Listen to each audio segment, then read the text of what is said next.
Hi, நான் ஆதில். நான் நினைக்கிறேன் கெட்லாக்ல போட்ட கடைசி வீடியோவுக்கு பிறகு மிச்சம் கால கெப்புக்கு பிறகு இதான் அடுத்த வீடியோ.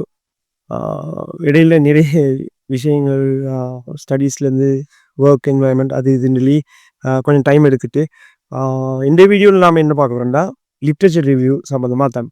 ஸ்பெஷலாக யாருக்காகன்னா special degree honours degree students யார் பிகினராக ஒரு ரிசர்ச் ஒர்க்குக்கு என்ட்ரு ஆக போகிறீங்க, யார் ஒரு லிட்ரேச்சர் ரிவ்யூ செய்ய வேண்டிய ஒரு அது ரிசர்ச்சுக்கு அடிக்கலாம், ஒரு பிராண்ட் ப்ரொப்போசல் வாட்டெவர், லிட்ரேச்சர் ரிவ்யூன்றது ஒரு மேஜர் ரோல் ப்ளே பண்ணுற ஒரு சயின்டிஃபிக் ரைட்டிங்.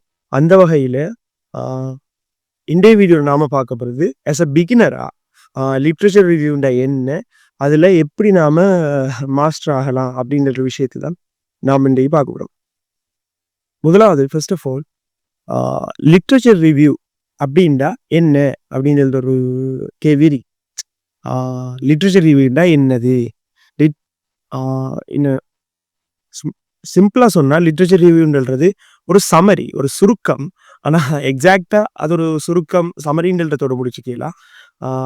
இதுக்கு முதல் நீங்கள் சூஸ் பண்ணுற பர்டிகுலர் டாப்பிக்கில் நீங்கள் எடுத்துக்கிற பர்டிகுலர் ஏரியாவில் இதுக்கு முதல் நடந்த ரிசர்ச்சஸ், இதுக்கு முதல் நடந்திருக்கிற ஸ்டடீஸை நீங்கள் கெதர் பண்ணி கலெக்ட் பண்ணி அந்த ஸ்டடீஸை நீங்கள் சமரைஸ் பண்ணி அதில் என்னென்ன மெயின் ஃபைண்டிங்ஸ் இருக்கு, என்னென்ன மெத்தடாலஜி யூஸ் பண்ணிக்காங்க, என்னென்ன டூல்ஸ் யூஸ் பண்ணிக்காங்க அப்படின்னு சொல்லி கம்ப்ளீட்டாக ஒரு சிஸ்டமேட்டிக்காக ஒரு கிரிட்டிக்கலாக அனலைஸ் பண்ணுறதுக்கு தான் பேர் literature review, right?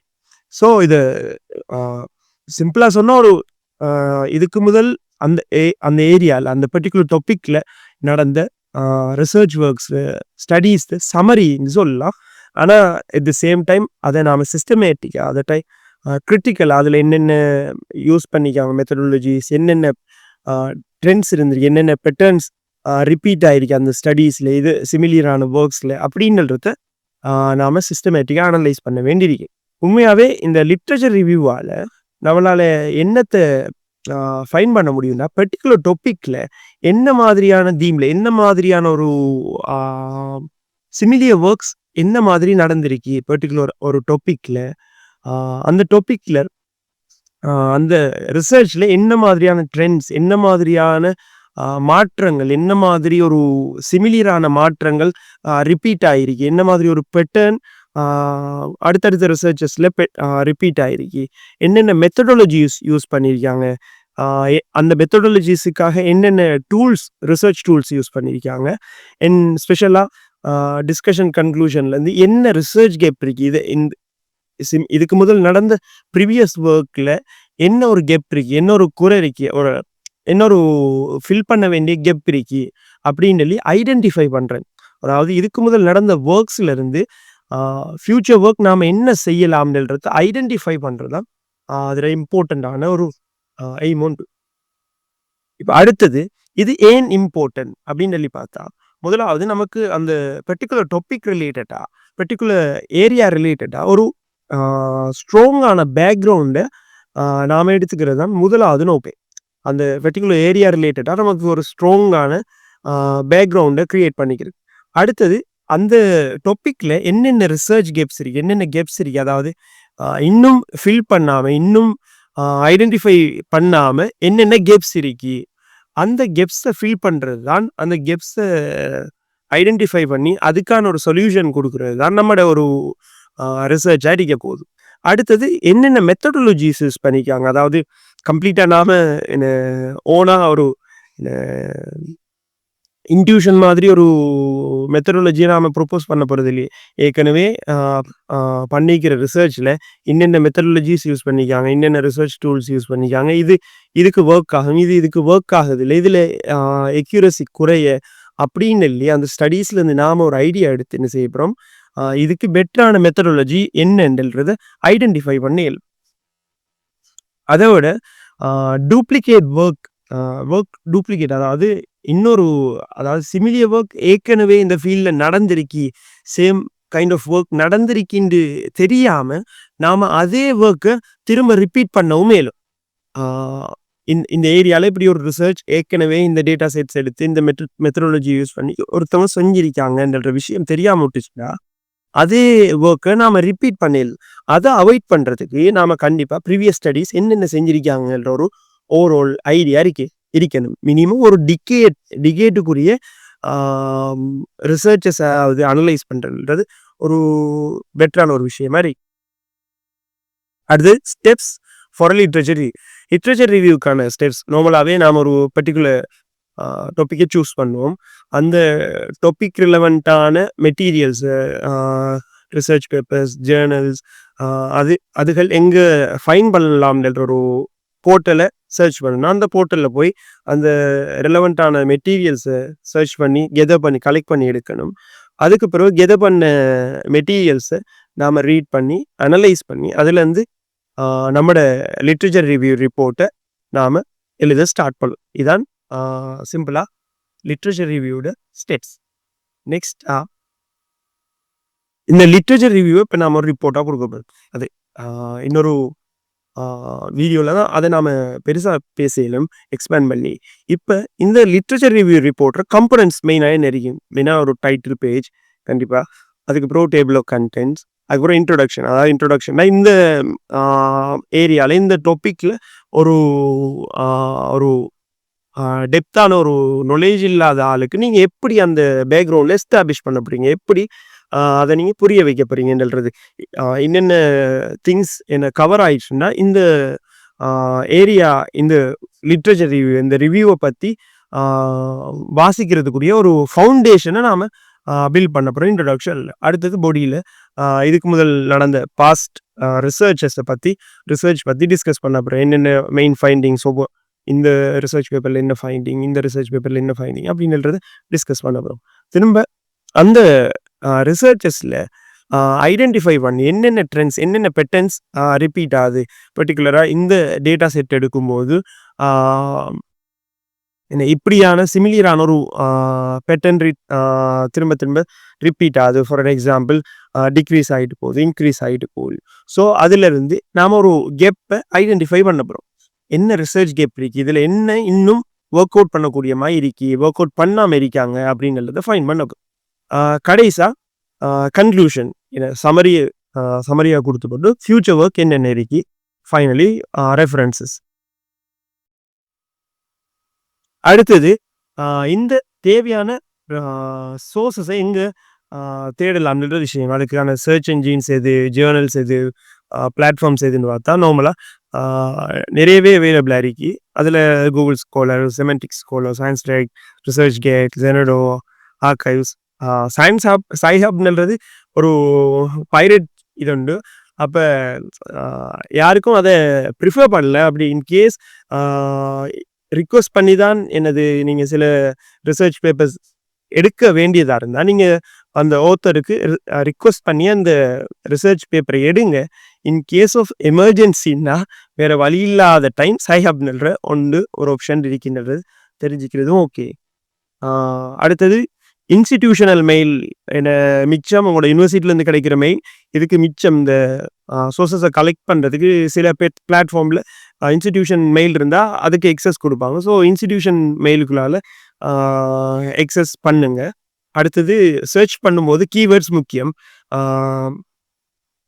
Particular keywords, இப்போ என்னது ஒரு டிஜிட்டல் எலக்ட்ரானிக்ஸ் ரிலேட்டடான ஒரு இது சர்ச் பண்ண போகிறீங்க, அதில் ஏதாச்சும் ஒரு பர்டிகுலர் கீவேர்ட் இருக்குன்னா அந்த கீவேர்டை சர்ச் பண்ணுங்க.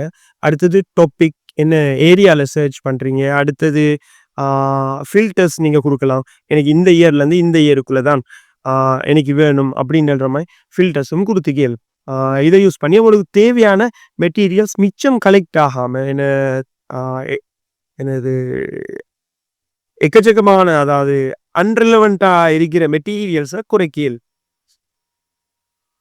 அடுத்தது பேப்பர்ஸ், இப்போ கலெக்ட் பண்ண பேப்பர்ஸை நீங்கள் எப்படி ரீட் பண்ண போகிறீங்கன்றது. அதாவது இப்போ நிறைய பேப்பர்ஸ் கெதர் பண்ணிட்டீங்க, கலெக்ட் பண்ணிட்டீங்க. இப்போ கலெக்ட் பண்ண அந்த பேப்பர்ஸை நீங்கள் எப்படி ரீட் பண்ண போகிறீங்கன்ற ஒரு விஷயம் இருக்கு. இந்த எக்கச்சக்கமான பேப்பர்ஸ் இருக்குல்ல, அப்படி ஒரு கன்ஃபியூஷன் வரும். முதலாவது ஸ்கேன் பண்ணலாம். அதாவது அதாவது டைட்டில், அப்ஸ்ட்ராக்ட், கன்க்ளூஷன், டிஸ்கஷன் இதை வாசிச்சு முதல்ல இதை மட்டும் ப்ரீஃபாக வாசிச்சு இந்த பேப்பர் நம்மளோட ரிசர்ச் டாப்பிக்கு நம்மளோட டாப்பிக்கு ரெலவெண்ட்டான ஒன்றா இது நமக்கு தேவையானன்ற ஒன்றை ஐடென்டிஃபை நம்மள்கிட்ட இருக்கிற அந்த கெதர் பண்ண மெட்டீரியல்ஸை ஃபில்டர் பண்ணி எடுக்கலும். தேவையானதை மட்டும் நெசசரியானதை மட்டும் ஃபில்டர் பண்ணி எடுக்கலும். அதுக்கு பிறகு அதில் இருக்கிற ஹெட்டிங்ஸ் என்னென்ன ஹெட்டிங்ஸ் சப்ஹெட்டிங்ஸ் இருக்கு, ஃபிகர்ஸ் என்னென்ன இருக்கு, அதுக்குரிய டிஸ்கிரிப்ஷன்ஸ், டேபிள்ஸ், கீவேர்ட்ஸ் இதுகளை வாசிக்க தொடங்கினா நல்லா. அதுக்கு பிறகு அந்த பேப்பர் நீங்கள் நெசசரியான ஒன்று ஃபீல் பண்ணீங்கன்னா அதுக்கு பிறகு என்டையர் பேப்பரை ஃபுல் பேப்பரையும் நீங்கள் வாசிக்கிறது நல்ல. அது உங்களுக்கு ஹைலி ரிலவெண்ட்டாக இருக்கிற பட்சத்தில் இது ஹைலி ரிலவெண்ட்டாக இல்லையான்றது இந்த மேலே சொன்ன ஸ்கிம்ன்ற 2 வழிகளால் உங்களால் ஃபில்டர் பண்ணி எடுக்க. அடுத்தது இப்போ ரீட் பண்ணும்போது அதை பற்றி ஸ்ட்ரக்சர்டான நோட்ஸ் இருக்குது. அதுக்கு நீங்கள் ஒரு மெனுவலான ஒரு நோட் புக்கு வச்சுக்கலாம். இல்லாட்டி என் நோட் ஒரு ஜொட்டாரோ இல்லாட்டி மெண்டலி மாதிரி ஒரு ரெஃபரன்ஸ் மேனேஜரும் வச்சுக்கலாம். ரைட். இப்போ நோட்ஸ் எடுக்கும்போது இந்த பர்டிகுலர் ஒரு டேபிள் மாதிரி ஒன்று போட்டுக்கிட்டிங்கன்னா கூட புக்கில் அது ஈஸி.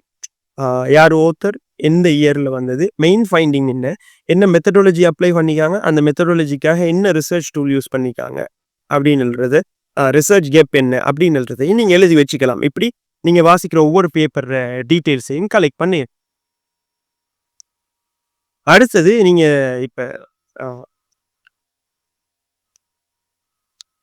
இப்போ அடுத்த விஷயம் எப்படி இந்த நோட்ஸை ஆர்கனைஸ் பண்ணுறேன்னா ஒன்று மெனுவலாக நோட் புக் யூஸ் பண்ணிக்கலாம். மெனுவலாக நோட் புக் யூஸ் பண்ணிக்கிட்டே டிஜிட்டலாக ஒரு நோட் புக் வச்சுக்கிறதும் இஷ்யூ இல்லை. அது பெட்ராரி, சொட்டாரோ, மெண்டலியோ, என்நோட்டோ யூஸ் பண்ணிக்கலாம். குரோனாலஜிக்கல் அதாவது இயர்ஸ் ஆர்டர் படி நீங்கள் உங்களோட நீங்கள் எடுத்த லிட்ரேச்சர் ரிவ்யூ அதாவது பாஸ்ட் ஸ்டடீஸை நீங்கள் ஆர்கனைஸ் பண்ணி வச்சுக்கல. அது எப்படி எழுதலாம், எம்எஸ் வேர்டில் எப்படி இந்த லிட்ரேச்சர் ரிவ்யூ ரிப்போர்ட் எழுதுறன்றதை இன்னொரு வீடியோவில் பார்க்கலாம் நாம். அடுத்தது ஏஐ டூல்ஸ். இப்போ தான் நிறைய ஏஐ டூல்ஸ் இருக்கு. ஆனால் என்னது உண்மையாகவே இதில் எக்யூரசின்றது இந்த ஏஐ டூல்ஸ் இந்த எக்யூரசின்றது டவுட் தான். நீங்கள் அதை எக்யூரேட்டாக இது தார விஷயம் எல்லாமே எக்யூரேட்ன்றது நீங்கள் நம்புவீங்க. அடுத்தது இதில் என்டையர் என்னது ஃபுல்லாக இதிலேயே டிபெண்ட் பண்ணியிருக்கீங்களா, இது ஒரு எடிஷனல் அசிஸ்டன்ஸாக நீங்கள் யூஸ் பண்ணிக்கலும். ஏன்னா எப்பயுமே நம்பகத்தன்மைன்றது தான் என்ன ரிசர்ச்சை பொறுத்தவரையும் ஒரு முக்கியமான விஷயம். Reliability matters. ரைட். இதுக்கு மோஸ்டாக ரிசர்ச் ரேபிட், கனெக்டட் பேப்பர்ஸ்ன்ற இப்படியான சைட்ஸ் இதில் என்னென்னா உங்களோட டாபிக் கீவேர்டை நீங்கள் உங்களோட பேப்பர் பர்டிகுலர் பேப்பரை நீங்கள் கொடுக்கும்போது அது ரெலவெண்ட்டாக இருக்கிற ஸ்டடீஸ் என்னென்ன, அதில் ஒர்க் சமரி என்ன, அது என்னென்ன டூல்ஸ் யூஸ் பண்ணியா அப்படிங்கிற டேட்டாவை கொஞ்சம் சிம்பிளாக எக்ஸ்ட்ராக்ட் பண்ணி தரக்கூடிய மாதிரி இருக்கும். அதுக்காக அதில் தார விஷயம் எக்ஸாக்டானது இன்னும் இல்லை. அதுவும் இல்லாமல் அது காட்டுற ரிலவெண்ட்டான மெட்டீரியல்ஸ் அக்யூரேட்டாக ப்ரிசைஸாக உங்களுக்குரிய ரிலவெண்ட்டானதுன்னு நீங்கள் எடுக்கலாம். நீங்கள் அதே மெனுவலாகவும் சர்ச் பண்ண வேண்டியிருக்கும். இது என்ன செய்யணும், இப்படியான டூல்ஸ் உங்களோட டைம் கன்சியூமிங்கை குறைக்கும். மற்றபடி இதிலே நீங்கள் டிபெண்ட் ஆகி நீங்கள் என்ன ஒரு ஏஐ வச்சு உங்களோட ரிவ்யூவை செய்ய முடியாது. ஆனால் இது உங்களுக்கு என்ன ஒரு எடிஷனல் அசிஸ்டன்ஸாக இருக்கு. உங்களோட ஒர்க்கை ஒரு கொஞ்சம் ஸ்பீடப் பண்ணி தரும். மற்றபடி இதில் என்டையராக டிபெண்ட் ஆகி இருக்கேன். அது என்னதான் இருந்தாலும் ரிலையபிலிட்டி உங்களோட நம்பகத்தன்மை, நீங்கள் செய்கிற ரிவ்யூவோட நம்பகத்தன்மைன்றது முக்கியம். ஏன்னா நீங்கள் இதை பப்ளிஷ் பண்ணுறியோ இல்லையோ, நீங்கள் ஒரு பிளாட்ஃபார்மில் போட்டாலோ இது ஏதாவது ஒரு பிளாட்ஃபார்மில் நீங்கள் பப்ளிஷ் பண்ணுறீங்களா இருந்தால் இந்த டாபிக் ரிலேட்டடாக இந்த ஏரியா ரிலவெண்ட்டாக என்ன ரிசர்ச் செய்ய ஒரு ரிவ்யூ பண்ண ஸ்டார்ட் பண்ணுற இன்னொரு ஸ்டூடெண்ட் உங்களோட ரிவ்யூ பேப்பரை வாசிக்க முடியுமா இருக்கும். அந்த டைமில் நீங்கள் கொடுத்துருக்கிற டேட்டாஸ், நீங்கள் இது செஞ்சிக்கிற விஷயங்கள் முக்கியமானது. நம்பகத்தன்மைன்றது அந்த இடத்துல முக்கியமானது. நீங்கள் என்ன வெல்யூவேட் பண்ணியிருக்கீங்க எக்ஸிஸ்டிங் ரிவ்யூஸுக்கு இடையிலன்றது முக்கியமானது. ஸோ என்ன ஏஐ டூல்ஸ் யூஸ் பண்ணுறதை குறைச்சிக்கிட்டு அசிஸ்டன்ஸுக்கு மட்டும் யூஸ் பண்ணிக்கக்கூடிய மாதிரி. ரைட். இதான் விஷயங்கள். இது கனெக்டட் பேப்பர்ஸ் இல்லையா, அந்த ஏஐயில் ஒரு ஸ்க்ரீன் ஓவர்வியூ உண்டு. இது எப்படி அது ரெலவெண்ட் மெட்டீரியல்ஸ் காட்டுது, மற்றது சம்மரி எப்படி காட்டுது அப்படின்ற ஒரு ஓவியூ ஒன்று இது. இது ரிசர்ச் ரேபிட் ஸ்க்ரீன் ஓவியூ உண்டு. இப்படியான டூல்ஸ் இருக்கு. ஆனால் இதை நீங்கள் ஒரு சரியான விதத்தில் யூஸ் பண்ணிக்கக்கூடிய மாதிரி இருக்கு. ரைட், இதான் சவரி. இன்னொரு வீடியோவில் நான் பார்ப்போம்.